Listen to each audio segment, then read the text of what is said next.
Selamat siang Pak Mas Disa. Selamat siang Mbak. Perkenalkan saya Elsa dari Dinas Perpustakaan dan Kearsipan Kabupaten Sleman beserta tim.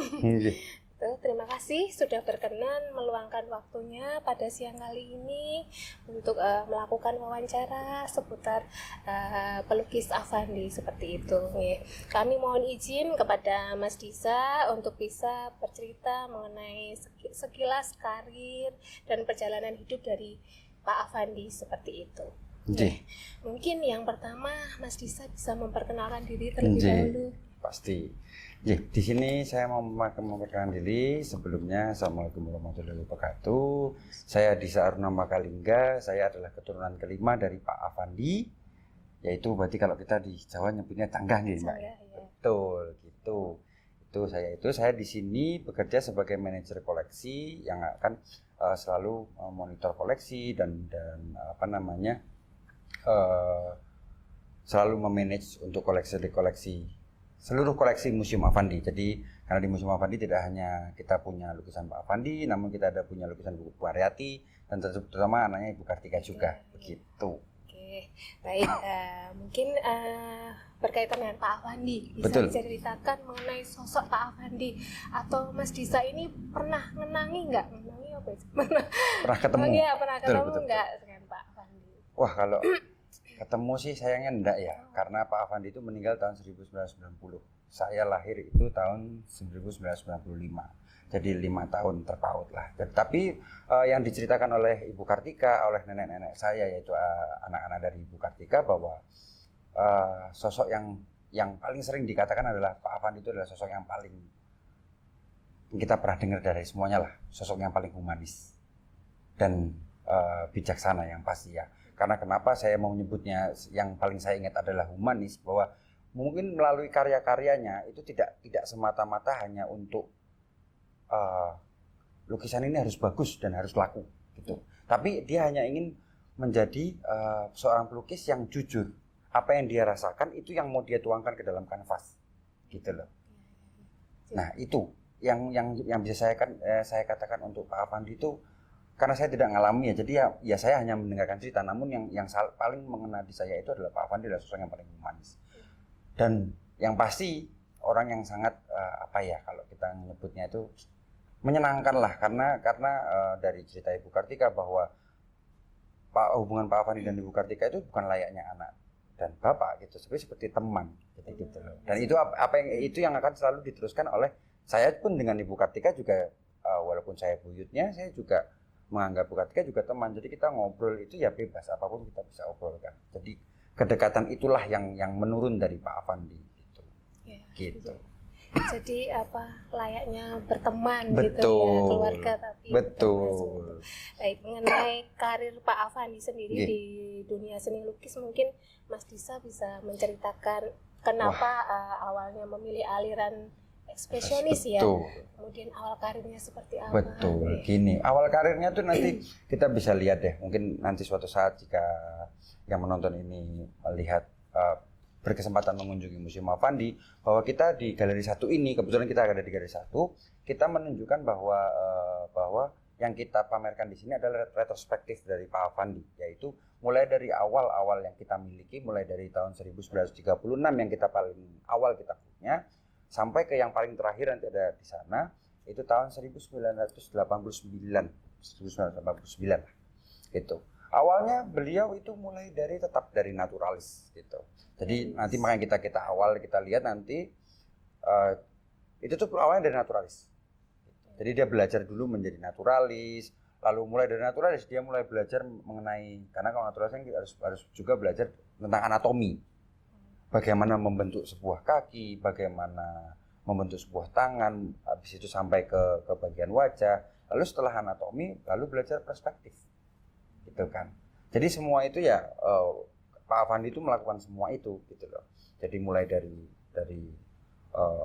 naturalis tadi, lalu mulai pelan-pelan pindah. Nah pindahnya ini karena dulu tuh yang saya selalu diceritakan oleh Ibu Kartika dan nenek-nenek saya itu, bahwa dulu itu yang dipertimbangkan Pak Afandi adalah mungkin pada saat tahun-tahun itu tahun 50-an, tahun 55 sampai 60 itu tuh mungkin fotografi belum terlalu kelihatan ya.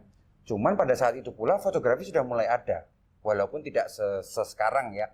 Cuman nah yang pertimbangan itu jika Pak Afandi terus-terusan menjadi naturalis, lama-lama itu akan kalah dengan fotografi, gitu loh. Kalahnya bukan dari segi lebih baik atau tidak, bukan. Pertama lebih cepat, gitu kan. Lebih cepat dalam tanda kutip waktu itu. Mungkin waktu itu juga tidak secepat sekarang karena harus dari film dulu dan sebagainya mungkin. Cuman ya itu lama-lama akan selalu tersaingi dengan fotografi itu, gitu loh. Makanya kemudian pelan-pelan berubah, akhirnya berubah. Lalu ketika dia mulai berubah itu dimulai sekitar tahun 48. Itu sudah mulai 48, lalu perjalanan beliau ke India dengan Ibu Kartika dan Bu Mariati ke India, lalu habis ke India menghabiskan beberapa tahun, lalu ke Eropa, lalu ke Inggris dulu, lalu dia di sana mulai menguatkan lagi si ekspresionis ini. Lalu titik turning point-nya adalah ketika sudah sampai ke Eropa, ke Belanda, dan di situ kan ada Van Gogh. Karena mulai dari perjenjangan itu dari Inggris ini sudah mulai nih, kok mirip seperti Van Gogh, gitu kan? Orang-orang mulai, loh kok Pak Afandi gambarnya mirip Van Gogh. Nah ternyata kan berbeda jauh, sedangkan Pak Van Gogh masih menggunakan palet, walaupun sama ya, paling gampang kita ngelihatnya kan ada jendela-jendelanya gitu ya. Si cat ini itu tidak rata gitulah. Nah, tapi ketika Pak Afandi berkesempatan mengunjungi Museum Van Gogh, ternyata berbeda, sangat-sangat berbeda gitu loh. Nah, itu yang makin menguatkan beliau. Kayaknya ini, saya akan melanjutkan untuk ekspresionis. Ekspresionis itu ya. Gitu. Berarti ketika di Belanda itu memutuskan. Iya, ketika perjalanan dia mulai dari ke luar negeri ini gitu loh. Jadi membuat dia melihat mungkin kayak gini ya, melihat dunia yang lebih luas ya. Melihat art yang lebih. Waktu itu kan kita tahu zaman perjuangan kan ya seni itu kan mungkin ya bukan hanya sih tetap besar karena kan kita tahu juga bahwa pelukis-pelukis juga punya andil dalam kemerdekaan dalam pembuatan poster dan lain-lain. Cuman ini mungkin melihat sisi lain dari seni itu sendiri.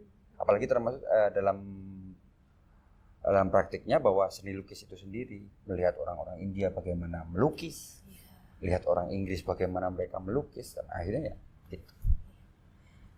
Kalau ciri khasnya Pak Afandi dalam lukisannya itu apa, Mas? Ya itu tadi paling kelihatan itu ya bahwa tidak rata ya sih, paling bertekstur. Itu yang paling kelihatan itu pasti yang paling gampang kita lihat itu. Untuk yang mungkin yang paling sering dilihat di luar ya, karena mungkin akses untuk ke lukisan-lukisan lamanya mungkin hanya di sini. Tapi kan kita tidak bisa memungkiri bahwa di luar itu juga yang paling banyak terlihat di luaran yang sudah ekspresionis gitu. Ya ciri-cirinya paling kelihatan tetap itu. Gitu ya. Itu. Pakai medianya pakai Langsung tangan. jadi dari cup catnya langsung, nanti untuk mengarsirnya menggunakan tangan begitu. Ya. Jadi ciri khasnya pasti akan itu. Tapi kalau kita ngomongin yang bagian itu kan kita sebagai orang awam kan susah ngomong, oh ciri khasnya pakai tangan. Yang mana yang pakai tangan kan gitu kan? Tahu ya, yang mana gitu ya. Baik, kalau sumber inspirasinya Pak Afandi dalam melukis itu kira-kira atau punya tokoh tersendiri yang beliau kagumi atau mungkin kalau dalam melukis itu susah ya ngomongnya ya, maksudnya pada saat itu tuh mungkin tidak banyak juga yang dilihat ya. Itu kan maksudnya kan pada zaman itu kan kita lihat susah juga ya, Pak Afandi juga. Tapi mungkin tidak sebagai apa ya yang dia contoh, cuman menjadi pemacu Pak Afandi untuk mungkin lebih berani dalam mengambil sebuah keputusan. Oh saya mau ekspresionis gitu. Ya mungkin kita bisa bilang ya Van Gogh itu mungkin. Karena ya itu menjadi turning point ketika dari naturalis dan berubah menjadi ekspresionis. Dan itu yang kita selalu tahu kan.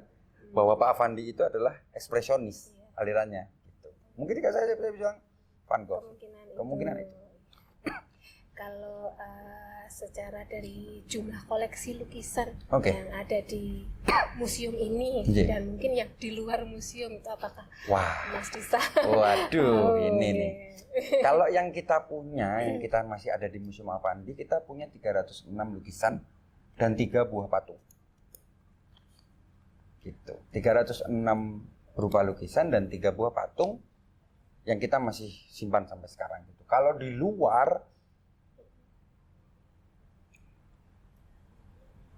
3.000 lebih mungkin. Oh, malah lebih banyak yang di luar ya. Lebih banyak di luar. Kita tidak. Mungkin 10% aja kita nggak ada. Yang dijual-jual. Yang sudah ya. Ya karena kita harus paham bahwa pada saat itu juga kan membangun sebuah museum ini kan juga bukan dengan dana yang kecil ya. Jadi kan mungkin memang kadang itu kita juga ada kok lukisan yang kita belum sama sekali belum pernah lihat itu banyak. Jadi kita sendiri juga ini Pak Affandi bukan ya? Nah gitu kan. Karena kita sendiri belum pernah melihat. Jadi belum nyampe ya, gambar di Bali gitu. Belum sampai Jogja tuh udah laku. Gitu loh. Jadi ya mungkin bisa. Jadi kalau nanya koleksi di luar ya 3.000 lebih. Yang pasti di atas yang jelas pasti bisa dibilang di atas 2.000. Betul. Kalau yang di koleksi yang di sini ini berarti nggak diperjualbelikan ya? Tidak, karena memang museum kan tidak ya. bisa diperjualbelikan. Kalau mahakaryanya atau lukisan yang paling berkesan gitu. Wah, ini kalau dari Mas Disa sendiri. Kalau dari saya, kalau dari Pak Affandi sebenarnya jujur saya itu sulit ya karena yang saya pernah dengar dan saya udah lihat video dan setiap lukisan itu punya memori tersendiri untuk Pak Affandi gitu loh. Jadi mungkin tidak bisa dibilang mana yang paling bagus menurut Pak Affandi atau enggak, atau masterpiece-nya mana atau yang karya yang terbaik yang mana, karena setiap lukisan itu punya maknanya dan ceritanya masing-masing. Tapi yang saya bisa kasih cerita dan yang menurut saya pribadi yang paling berkesan buat saya dan yang sudah pernah dibikin oleh Pak Affandi adalah yang di belakang kita ini. Ini kebetulan judulnya Mata-Mata Musuh. Mata-Mata Musuh. Gitu.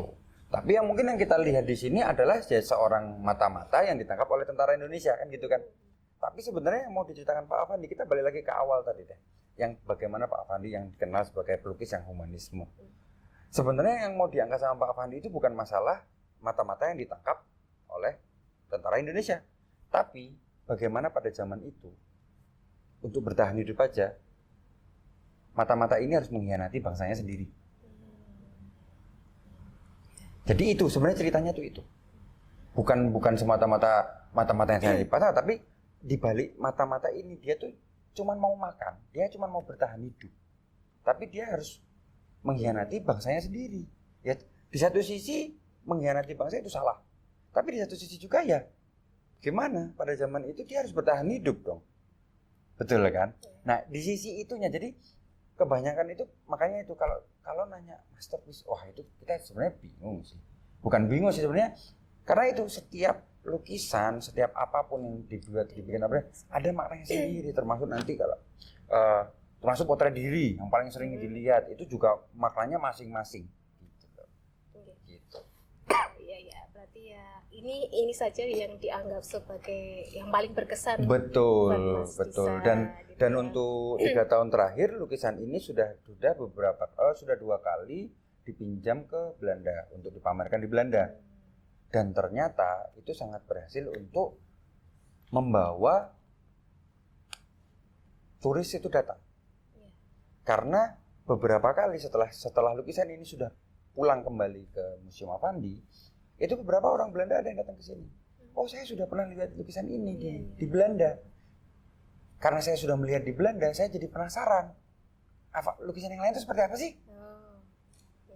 Saya dulu tidak menyangka bahwa cara itu masih bisa ya dilakukan, tapi ternyata masih bisa. Jadi ternyata memang, tapi itu untuk masyarakat yang memang daya tarik untuk seninya tinggi ya. Jadi mereka bisa sampai jauh-jauh dari Belanda untuk datang ke Indonesia cuma mau melihat lukisannya yang lain apa aja sih. Karena waktu itu kan kebetulan ini dipinjam dengan 2 judul itu kebetulan mirip-mirip dengan revolusi. Yang pertama itu revolusi, judul pameran itu revolusi, dipamerkan oleh Rijksmuseum di Belanda. Yang kedua itu judulnya pameran Indonesia Raya di De Nieuwe Kerk di Belanda juga gitu. Jadi ya ini memang berkesan buat saya. Jadi Pak Afandi itu banyak juga melukis yang terkait dengan perjuangan bangsa gitu. Betul. Banyak juga ya? Banyak sih enggak, cuman memang ada beberapa lukisan yang memang seperti contoh kayak poster Bung Ayubung yang mungkin sudah ada beberapa yang tahu. Nah itu kan salah satu juga yang poster yang dulu itu memang bisa dibilang beken ya, untuk membakar semangat para pemuda bilang ayo Bung kita merdeka gitu loh. Itu sih. Ini ya, gitu. Betul ya? Ada di depan situ. Betul. Kalau Museum Afandi ini sendiri berarti sampai sekarang masih beroperasi, itu dikelola oleh keluarga sendiri betul. Ya. Kemudian mungkin untuk harapan dan impian Pak Afandi untuk lukisan-lukisannya maupun untuk museum ini sendiri ada nggak, seperti apa mungkin bisa? Yang terakhir sih yang paling kelihatan banget sih waktu terakhir itu tuh pengen lebih dihias. Itu ngomong ke Bu Kartika ya. Waktu itu Pak Afandi ngendiko ke Bu Kartika supaya nanti bagian luarnya dari museum ini itu tidak terlalu sepi. Makanya itu kemarin waktu Covid dan sampai tahun 2023 Bu Kartika ini lagi giat banget membuat patung. Gitu loh. Tuh, makanya di luar nanti kita bisa lihat di luar itu ada beberapa banyak patung yang baru-baru gitu loh. Nah itu yang pengenin gitu loh. Tuh kalau dari Pak Afandi sih itu ya yang saya bisa lah ya, supaya ya mungkin kalau saya yang saya pelajari dan yang mungkin pengen disampaikan melalui karya itu mungkin coba melihat sesuatu, melihat dunia, melihat apapun itu, coba lihat dari sisi lainnya.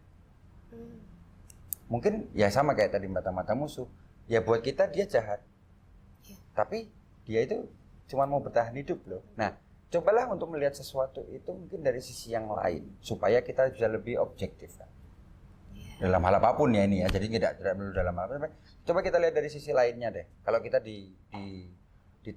misalnya kita di sepatu orang tersebut seperti apa? Sih. Mungkin kembali ke tadi ya, Pak Afandi itu putranya berapa? Oh iya. Tadi lupa. Mungkin lupa. Itu betul. Putranya berapa? Jadi gini. Waduh kalau yang itu ngitung satu-satu nanti. Aduh. Jadi kalau yang paling mudah ya, Pak Afandi itu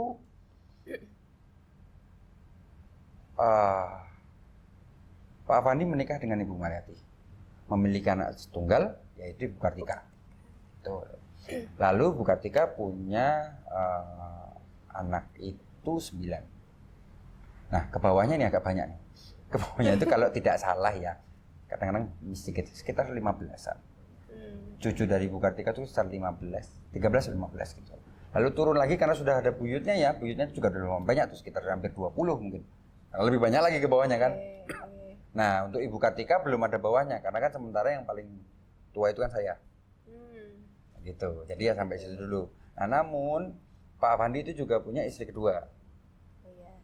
Nah, dari istri kedua ini Pak Afandi memiliki 3 orang anak, yaitu Ibu Rukmini, Bapak Agung, dan Bapak Juki. Gitu. Kalau anaknya sih 3, cucunya itu berarti 1, 2, 3, ada 4. Gitu. Jadi memang kalau ditanya ya kita, kalau kumpul itu udah ramai banget. Waduh ya. Gitu kalau nyewa itu kayak kita kayak mau tirakatan. Gitu. Berarti Mas Bisa itu keturunan dari Ibu Kartika. Bu Mariati langsung. Betul. Kemudian ini pengalaman paling berkesan.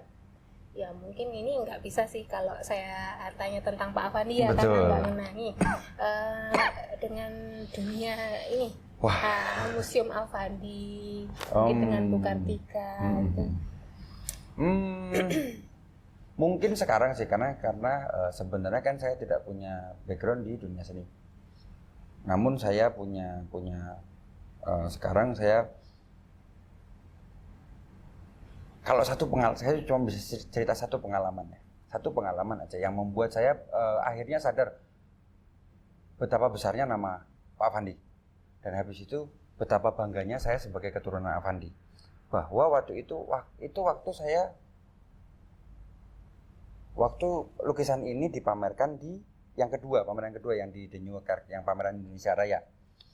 Nah itu tuh kita semua tahu ya, kalau di imigrasi itu kan memang tidak akan ada yang senyum, nggak ada yang akan oh iya gini-gini, nggak akan ya gitu, karena itu bukan tetangga ya. Tapi itu pertama kali seumur hidup saya keluar negeri, saya kemana, itu pertama kali bahwa bagian imigrasi itu bertanya sama saya, apa alasan saya masuk ke Belanda?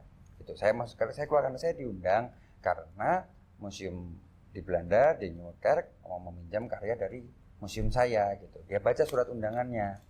Terus jadi kamu keturunannya Bapak Affandi. Ternyata dia tahu Affandi.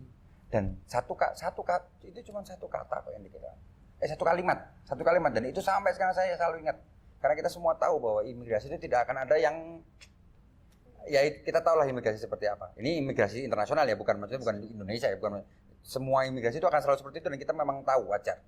Dan dia bilang satu kalimat ini, terima kasih sudah mau meminjamkan karya ke kami.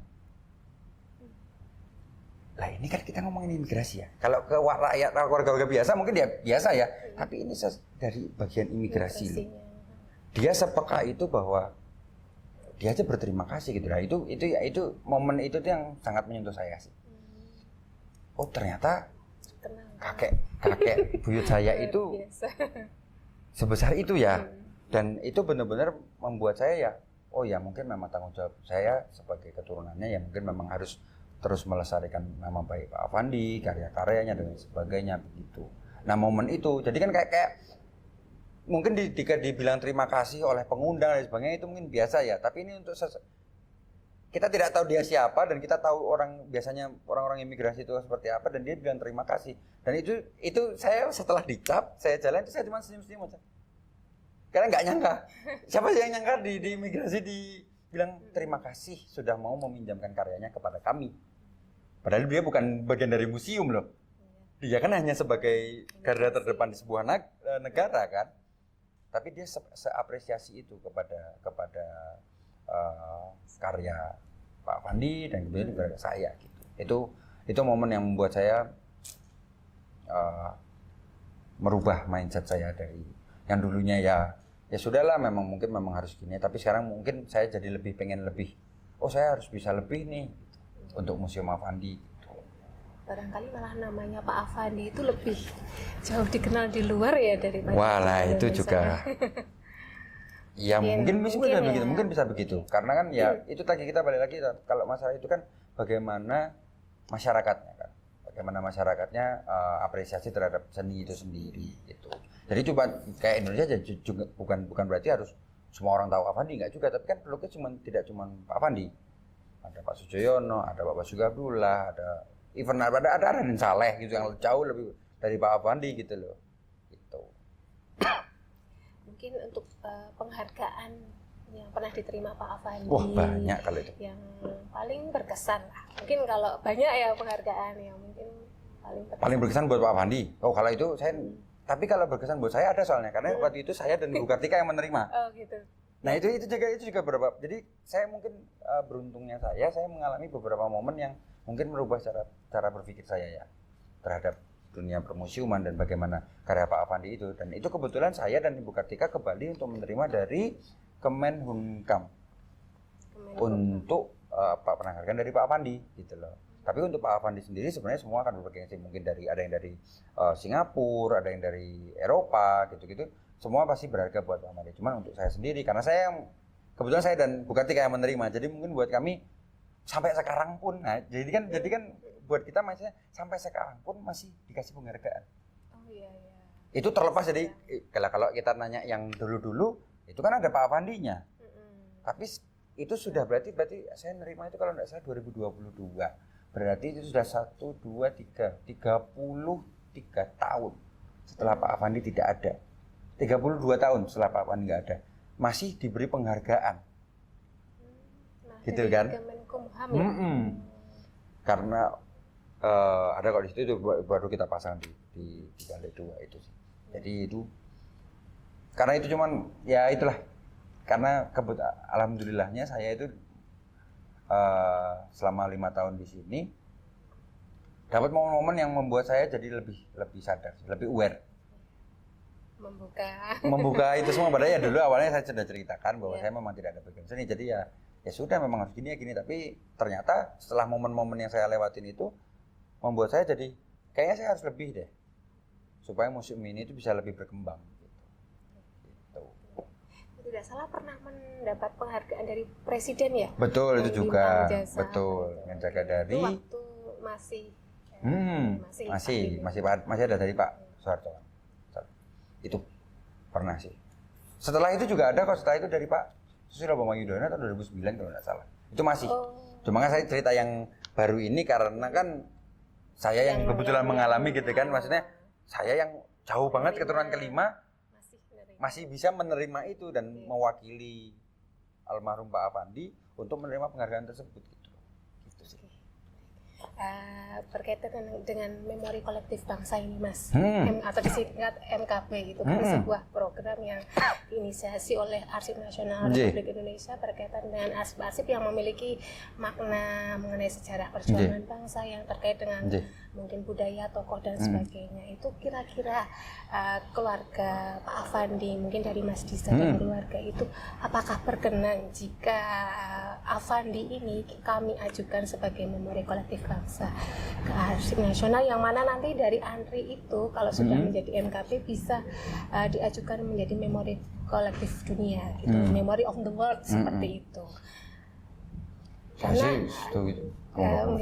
dulu kami juga sudah pernah ya ketika waktu itu kita wawancara dan melakukan penelusuran arsip dengan Bu Rubinem ya dan Bu Rubiem ya, istri keduanya Pak Juki ya, itu kami berhasil memperoleh beberapa arsip dari Pak Afandi gitu, meskipun ya hasil scan ya itu. Nah nanti arsip-arsip itu yang akan kami ajukan, tapi atas persetujuan dengan keluarga, dan nanti pengajuannya tentunya dengan keluarga juga seperti itu. Kalau kita sih pasti terbuka ya, karena kan karena sekarang itu kan yang susah kan, kalau bagi saya sih mengenalkan lagi ya kepada anak-anak muda yang mungkin seumuran saya ataupun di bawah saya gitu kan, mungkin belum tentu kenal Pak Afandi ya. Mungkin dari program ini itu akan terus jadi kayak gaungnya itu akan terus membuka kembali memori-memori supaya ya yang muda-muda ini tetap tahu gitu loh bahwa dari negaranya sendiri pun ada juga yang maju gitu. Gitu. Kalau saya dari sendiri, dari keluarga kita setuju aja. Kita setuju. Intinya selama semua itu positif, kita pasti dukung kok.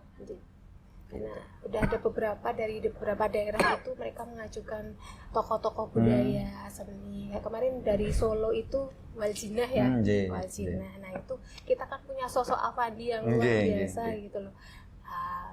Makanya mumpung ini ya kita akan mencoba gitu. Berarti siap ya. Siap kalau itu mah. Terima kasih banyak. Sami-sami. Kemudian mungkin harapan Mas Disa ke depan terhadap pemerintah mungkin terkait Museum Afandi ini atau tentang arsip ya, karena kami di dunia kearsipan ya, itu seperti apa? Harapannya sih sebenarnya yang pertama itu sih yang saya barusan juga bilang, bahwa yang penting itu jangan sampai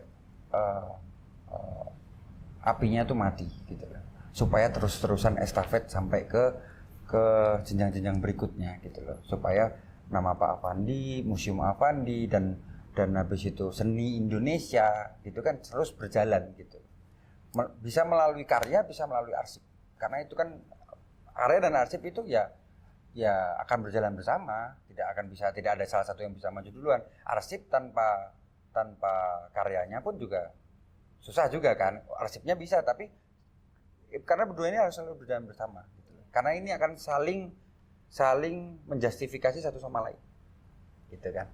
Nah itu aja sebenarnya. Semoga dalam dunia arsip ini kita bisa semakin lebih baik lagi ya. Setiap programnya setiap tahunnya, setiap harinya kita selalu bisa lebih baik gitu loh. Karena tidak bisa dipungkiri bahwa arsip ini memang susah sih sebenarnya. Maksudnya susahnya dalam arti ya kita mencari arsip itu juga nggak gampang ya Mbak ya, apalagi kan untuk seseorang yang sudah lama tidak ada. Ya kalau memang sudah di-preserve si arsip itu, tapi kalau sudah tidak ada kan berarti kan kita harus mencari aja, kita harus menjustifikasi dulu apakah ini benar gitu kan. Itu juga gitu loh. Itu sih harapan saya ke depan, yang penting itu aja sih. Ada pemerintah dan semuanya, yang penting kita akan berjalan semua itu bersama, antara tadi saya sebutkan arsip dan karyanya berjalan bersama, itu program-programnya juga berjalan bersama. Yang penting untuk kami, untuk dari keluarga, dari Museum Affandi, selama itu semua positif, kami akan mendukung gitu lah. Untuk kemajuan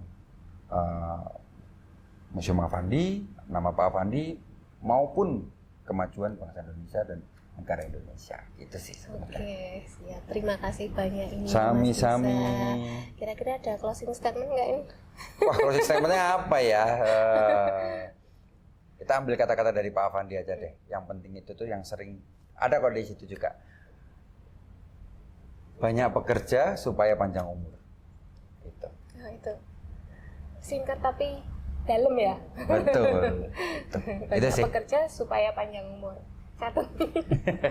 Baik, nggih. Mungkin itu ada tambahan barangkali. Ada tambahan lagi? Tambahan. Baik, terima kasih banyak Mas Disa atas waktu dan informasi yang diberikan. Dan mohon izin nanti rangkuman dari wawancara ini akan kami tampilkan di rubrik profil buletin arsip kami seperti itu. Semoga apa yang disampaikan bisa menjadi manfaat untuk banyak orang, menjadi super informasi dan inspirasi, terutama terkait dengan Pak Affandi seperti itu. Kami atas nama tim Buletin Arsip mengucapkan banyak terima kasih dan mohon maaf kalau ada hal-hal yang tidak berkenan.